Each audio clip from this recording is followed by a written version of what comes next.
Hello everyone, welcome back our YouTube educational channel. Friends, हम लोग Bihar board class 9 civics का यानी पॉलिटिकल साइंस का चैप्टर 3 जिसका नाम है संविधान निर्माण, हम लोग इसके पार्ट 2 को आज कंप्लीट करने वाले हैं।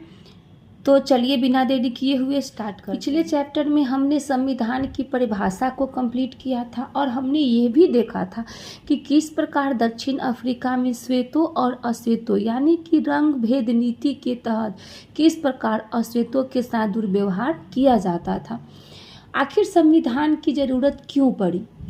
तो आपको याद होगा कि दक्षिण अफ्रीका में जिस प्रकार की शासन व्यवस्था थी, संविधान के द्वारा उन व्यवस्थाओं में इक्वलिटी लाना था, समानता लाना था, ताकि जो रंग भेद की नीति थी वो समाप्त हो जाए। तो इस प्रकार जो संविधान हमारे रंग भेद की संविधान के द्वारा क्या हुआ है, बाद में दक्षिण अफ्रीका में संविधान का निर्माण हुआ है और संविधान बनने के बाद वहाँ पे जो है रंग भेद की जो नीति थी उसको समाप्त कर दिया जाता है। तो आज का हमारा टॉपिक है भारतीय संविधान का निर्माण। आखिर भारतीय संविधान का निर्माण कैसे हुआ? तो भारत जैसे देश में संविधान बनाना बहुत कठिन था, आसान नहीं था, क्योंकि भारत में अनेक विविधता पाए जाते हैं और इन विविधताओं के कारण भारत में संविधान बनाना काफ़ी कठिन हो गया था। आपको याद होगा कि भारत हमारा गुलाम था। किसका गुलाम था? तो अंग्रेज़ों का गुलाम था और हमारा देश भी धर्म के आधार पर बटा हुआ था। जो भारत और पाकिस्तान में दोनों में जो बंटवारा हुआ था, जिसके कारण हमारे देश में काफ़ी बर्बादी भी हुई थी। और ये विभाजन के कारण, विभाजन से जुड़ी जो घटना घटी थी, उसमें जो मारपीट हुआ था, जो हिंसा हुआ था, उसमें कम से कम 10 लाख लोग मारे गए थे। जब हमारा संविधान लिखा जा रहा था तो उस समय संविधान का, देश का भविष्य इतना सुरक्षित और चैन भरा नहीं था जितना कि आज हमारा भारत का संविधान है। संविधान के जो निर्माता थे उन्हें देश के वर्तमान और भविष्य दोनों की ही चिंता थी। सबसे पहले हम भारतीय संविधान का निर्माण कैसे हुआ, आज हम उसके धीरे धीरे कालक्रम को देखेंगे कि कैसे कैसे घटना घटी संविधान बनाने के लिए हमारे भारत में। तो 1922 ईस्वी महात्मा गांधी ने ये बात कही थी। क्या कही थी महात्मा गांधी ने? कि भारतीय संविधान भारतीयों के इच्छानुसार ही होगी, यानी कि जो भारत का संविधान है वो किसके अनुसार होगा?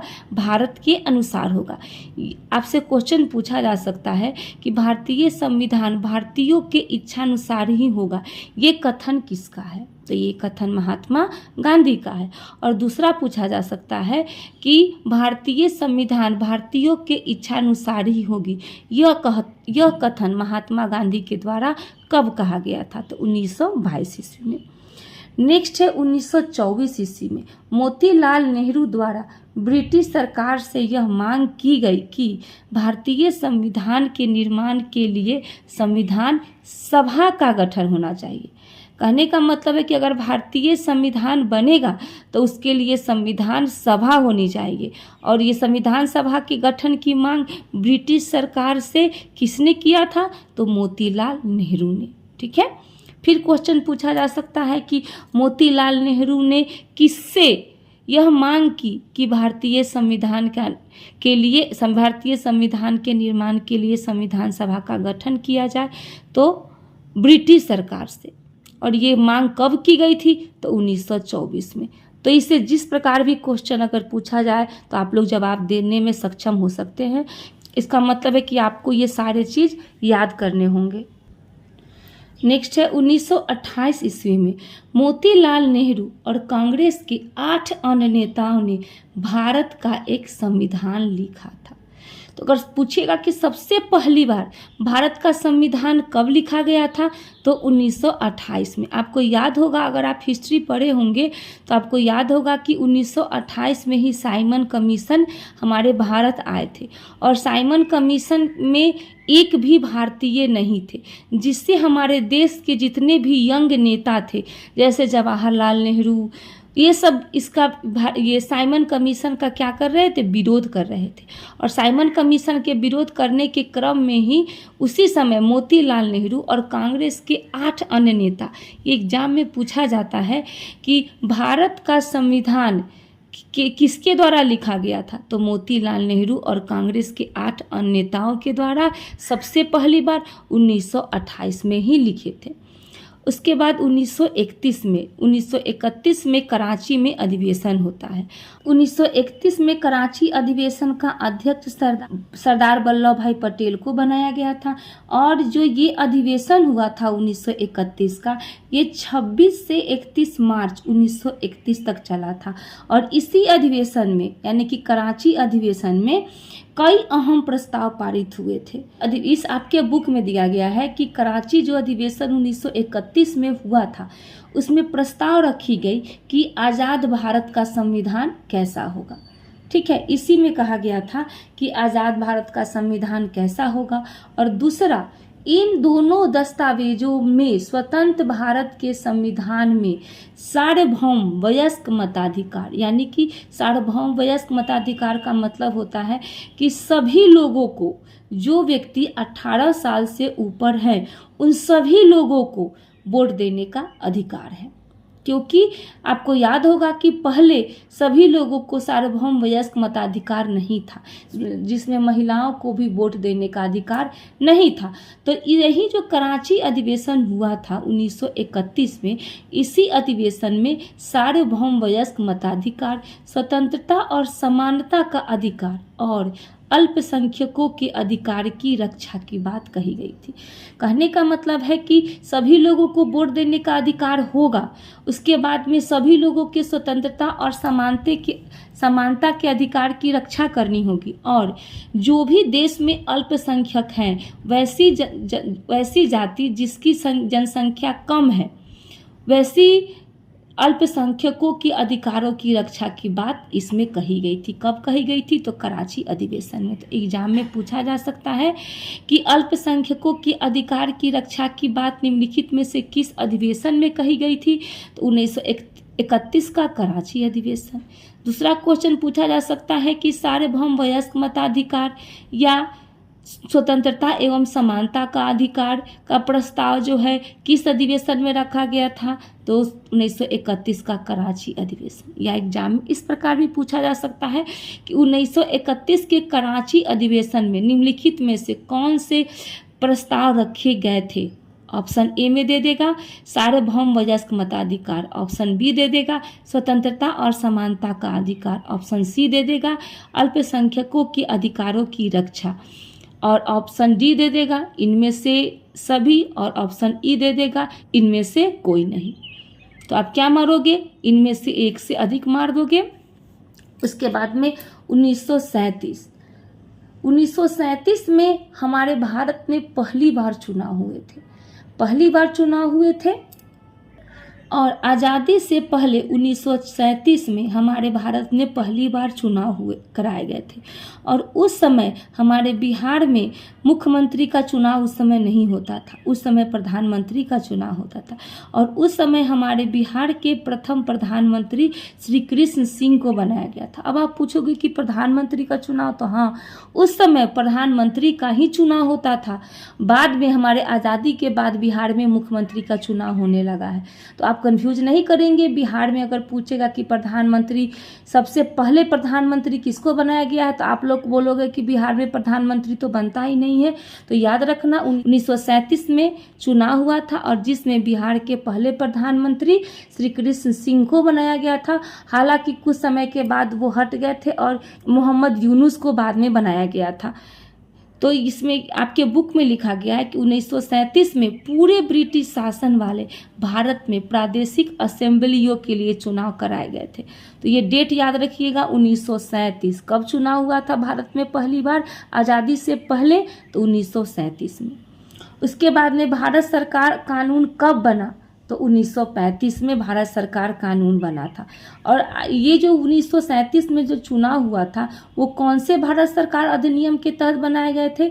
तो 1919 के भारत सरकार अधिनियम, जो 1919 में जो मॉन्टेग्यू चेम्सफोर्ड सुधार हुआ था, उसी के अंतर्गत कहा गया था कि अब भारत में भी चुनाव होंगे, और वही चुनाव के द्वारा 1937 में हमारे भारत में चुनाव होता है।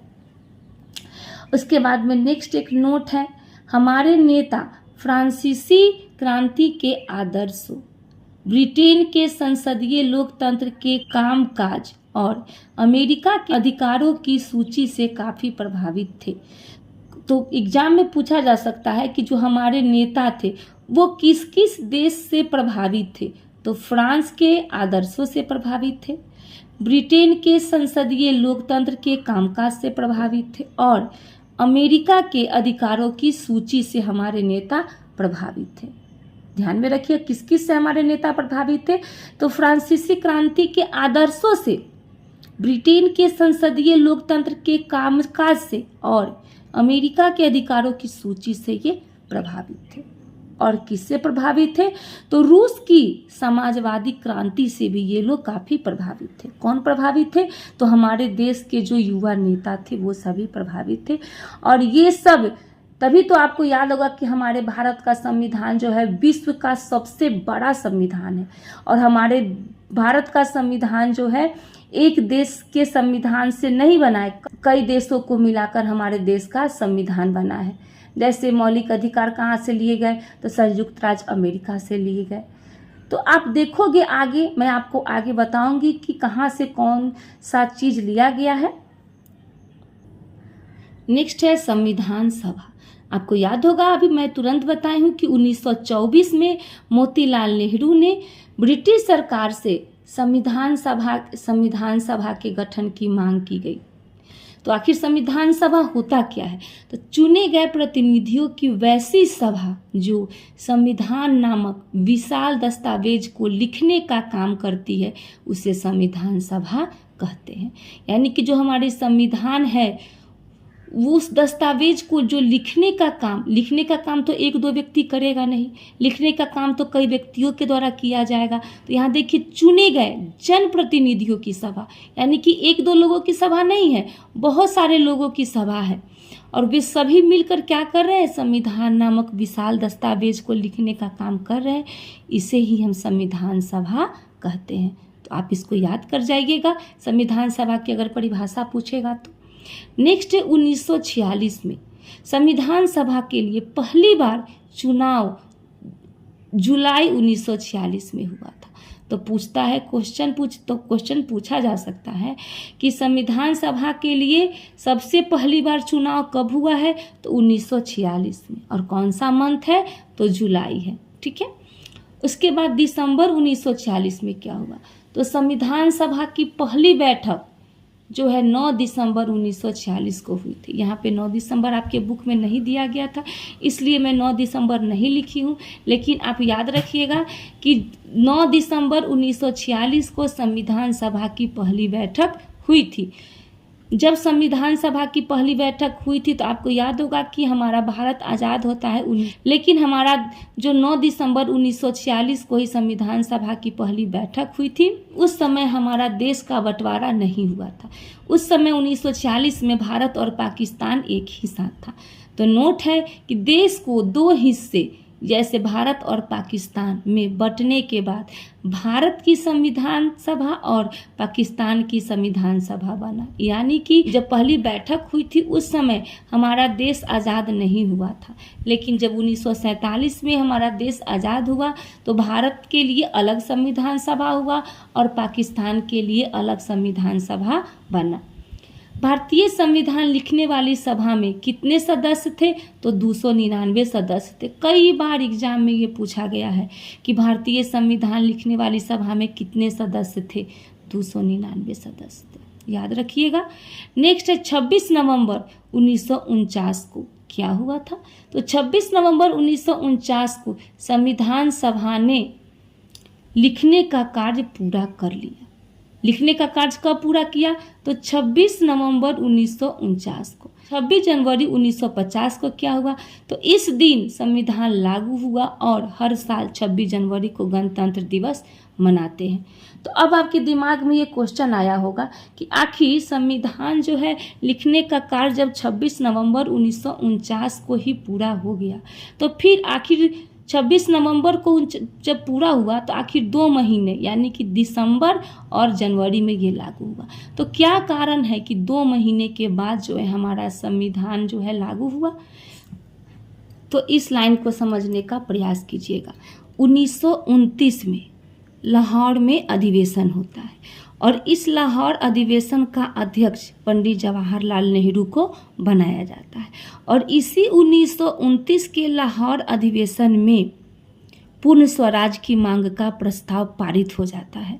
और जैसे ही पूर्ण स्वराज की मांग का प्रस्ताव पारित होता है, ठीक 31 दिसंबर 1929 को क्या होता है? तो रावी नदी के किनारे जो कांग्रेस के नेता लोग थे उन्होंने क्या किया है कि रावी नदी के किनारे पहली बार झंडा फहराया और इन्होंने कहा कि जो अगली जो आखिरी जो रविवार होगी, जिस तारीख को भी पड़ेगी, उस दिन हम लोग स्वतंत्रता दिवस मनाएंगे। तो वो जो आखिरी जो रविवार थी वो पड़ रही थी 26 जनवरी। 26 जनवरी जो थी वो आखिरी रविवार पड़ रही थी। 26 जनवरी 1930 को क्या किए हैं? कांग्रेस के नेताओं ने स्वतंत्रता दिवस मनाए और इन्होंने कहा कि अब हम लोग हर साल 26 जनवरी को ही स्वतंत्रता दिवस मनाएंगे। ध्यान से समझिएगा। 31 दिसंबर 1929 को इन्होंने झंडा फहराया। कब फहराया? रावी नदी के किनारे झंडा फहराया। लेकिन 26 जनवरी 1930 को ये लोग क्या किए? स्वतंत्रता दिवस मनाए और इन्होंने कहा कि 26 जनवरी को ही हम लोग हर साल स्वतंत्रता दिवस मनाएंगे। लेकिन आपको याद होगा कि हमारा देश हुआ है आज़ाद 15 अगस्त को, तो हम लोग 15 अगस्त को स्वतंत्रता दिवस मनाते हैं। जो कांग्रेस के नेताओं की जो ये इच्छा थी कि 26 जनवरी की इम्पोर्टेंट डेट को यादगार बनाने के लिए लास्ट में संविधान सभा बनकर तैयार हो गया 26 नवंबर को, लेकिन 26 जनवरी को यादगार बनाने के लिए 2 महीने के बाद जो है संविधान लागू किया गया और हर साल हम लोग गणतंत्र दिवस के रूप में 26 जनवरी के दिन हम लोग गणतंत्र दिवस के रूप में मनाते हैं। तो अब आपको समझ में आ गया होगा, कन्फ्यूजन नहीं होगा कि 31 दिसंबर 1929 को क्या था? कांग्रेस के नेता जो थे रावी नदी के किनारे क्या किए थे? झंडा फहराए थे। ध्यान में रखिएगा, इस दिन इन्होंने स्वतंत्रता दिवस नहीं मनाया था, 31 दिसंबर को झंडा फहराए थे। लेकिन 26 जनवरी 1930 को जो है कांग्रेस के नेता मिलके क्या किए थे? तो स्वतंत्रता दिवस मनाए थे। तो आपको समझ में आ गया होगा। अगर आप लोगों को मेरा वीडियो अच्छा लगे तो मेरे वीडियो को लाइक करें, शेयर करें तथा मेरे चैनल को सब्सक्राइब करें। बने रहिए हमारे साथ। मिलते हैं नेक्स्ट वीडियो में नेक्स्ट टॉपिक के साथ। धन्यवाद।